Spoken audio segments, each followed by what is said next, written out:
Red టీవీలో మీ వ్యాపార ప్రకటనల కోసం ఈ నెంబర్ ని సంప్రదించండి 6281747728.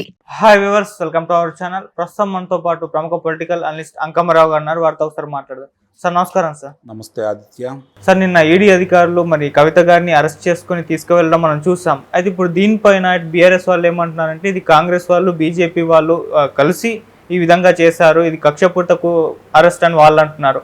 అటు కాంగ్రెస్ వాళ్ళేమో ఇది బీజేపీ బీఆర్ఎస్ కలిపి ఆడుతున్న నాటకం అని వాళ్ళు అంటున్నారు. ఈవెన్ కోమటిరెడ్డి గారు కూడా ఏమన్నారు అంటే ఢిల్లీ లిక్కర్ స్కామ్కి తెలంగాణకి ఏంటి సంబంధం, ఢిల్లీ ప్రొటెస్ట్ చేసుకోమని చెప్పు, చంద్రబాబు గారు అరెస్ట్ అయినప్పుడు కూడా అదే అన్నారు కదా అని చెప్పేసి బీఆర్ఎస్ వాళ్ళని అంటున్నారు. మరి ఓవరాల్గా చూసుకుంటే మీ ఒపీనియన్ ఏంటి సార్ దీనిపైన? అంటే ముగ్గురు మాట్లాడే దాంట్లో రాజకీయం తప్ప వాస్తవంగా అక్కడ జరిగింది ఏంటి, దాంట్లో కుంభకోణం జరిగిందా, కుంభకోణం జరిగితే దోషులకు శిక్ష పడాలా వద్దా, సామాన్యుడిలో మధ్యలో ఉన్న ప్రశ్న ఇది. కుంభకోణం జరిగి ఉంటే ఎవరు దానికి సూత్రధారులు, వాళ్ళకి శిక్ష పడాలా వద్దా? కుంభకోణం జరిగింది అని చెప్పని ఎవరైతే లొంగిపోయారో వాళ్ళు వాంగ్మూలం ఇవ్వటం కూడా జరిగింది కదా. దాని ఆధారంగానే కదా ఈరోజు కవిత గారిని, మరి లేకపోతే అక్కడ సిసోడియా గారిని, మరి ఇక్కడ ఆంధ్రాకి సంబంధించి విజయసాయిరెడ్డి గారి అల్లుడు తాలూకా వాళ్ళని వీళ్ళని అదుపులో తీసుకుంది. వాళ్ళు అల్లుడు అయితే లొంగిపోయారు కదా కొంతమంది.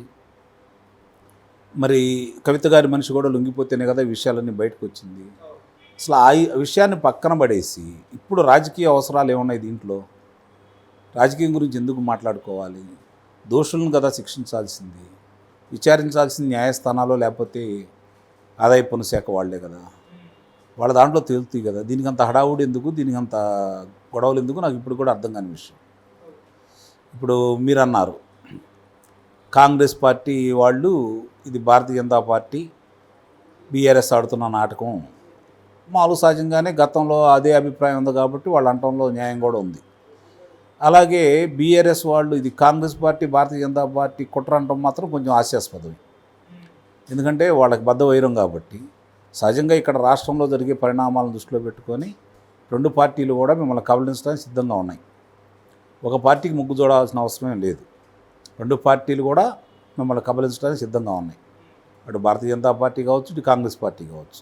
ఎందుకంటే గతంలో మీరు ప్రాంతీయ పార్టీ అని తెలుగుదేశం పార్టీ నిర్వీర్యం చేశారు. మీరు ఇప్పుడు ప్రాంతీయ పార్టీ, మిమ్మల్ని కూడా నిర్వీర్యం చేస్తాయి వాళ్ళు. అదైతే కొత్త అయితే ఏం కాదు కదా. గతంలో మీరు చేసిందే ఇప్పుడు వీళ్ళు చేస్తారు. కాకపోతే ఇక్కడ అంశం ఏంటంటే ఆమెకి ఎన్నికల ముందే అంటే డిసెంబర్ లోపే అదుపులో తీసుకుంటారని చెప్పి అప్పుడు ఊహాగానాలు వచ్చినాయి. మరి ఆ రోజు భారతీయ జనతా పార్టీ అంతతోటి మీరు బయటపడ్డారని చెప్పని కాంగ్రెస్ పార్టీ ఆరోపించింది. మరి భారతీయ జనతా పార్టీ వాళ్ళు గతంలో ఈరోజు ఆమెని అదుపులో తీసుకుంటారు, లేకపోతే రేపు అదుపులో తీసుకుంటారని చెప్పని రోజు దాని గురించి మాట్లాడేవాళ్ళు. ఎన్నికలు అయిపోయిన తర్వాత కూడా అదుపులో తీసుకోలేదు కాబట్టి సహజంగానే భారతీయ జనతా పార్టీ కాపాడుతుందని చెప్పి భావించారు. ప్రజలు కూడా నమ్మిన మాట కూడా వాస్తవం. అందుట్లో ఎలాంటి సందేహం కూడా ఏం లేదు. ఇన్ని పరిణామాలు అలా కనపడ్డాయి. ఈరోజు ఓడిపోయిన తర్వాత కూడా వాళ్ళలో పెద్దగా మార్పు వచ్చిన దాఖలాలు పెద్దగా కనపట్టలేదు.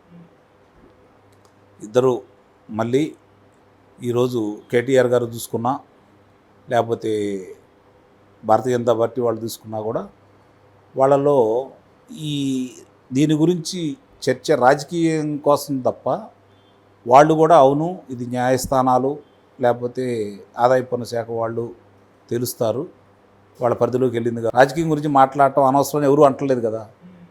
దాన్ని బట్టి అర్థం చేసుకోవాలి ఇది రాజకీయంలో ముడిపడి ఉందా లేదా అని. ఇప్పుడు ఎలా చేశారు ఎలా ఏంటంటే చిన్న ఉదాహరణ చెప్తాను నేను. రఘురామకృష్ణరాజు గారి గురించి ఆంధ్రప్రదేశ్లో నమోదైంది, ఆయనకి సంబంధించిన ఫిర్యాదు. వాళ్ళు ఇక్కడికి వచ్చారు. ఇక్కడికి వచ్చి ఆయన ఎంత బలవంతంగా తీసుకెళ్లారో చూశారు. ఆ రోజు ఏమైనా అడ్డుపడి మాట్లాడారా? వీళ్ళ అనుమతి కోరారా? వీళ్ళు సహకరించారా? ఇవన్నీ కూడా ఈరోజు ప్రశ్నలు కొంతమంది మాట్లాడుతూ ఉన్నారు. వాస్తవాలు ఎక్కడ ఉన్నాయి, నిజం ఎక్కడుంది, వీటి గురించి ఇప్పుడు చర్చ కూడా లేదు. రాజకీయ ఆరోపణలు ప్రత్యారోపణలు ప్రతిదీ రాజకీయ అంశంతో ముడిపెట్టే జరుగుతుంది. కాబట్టి ఏ రాజకీయ పార్టీ అయినా వాళ్ళకి కలిసి వచ్చే అంశాన్ని వదిలిపెట్టదు, ఎదుటి వాళ్ళకి నష్టం చేసే అంశాన్ని వదిలిపెట్టదు కదా. అలా చేయటమే కదా ఇప్పుడు రాజకీయం. సిద్ధాంతాలు పోయినాయి కదా. ప్రజల కోసం మంచి చెడు గురించి ఆలోచించి ఇది మేలు చేస్తుందనే ఆలోచన అయితే లేదు కదా.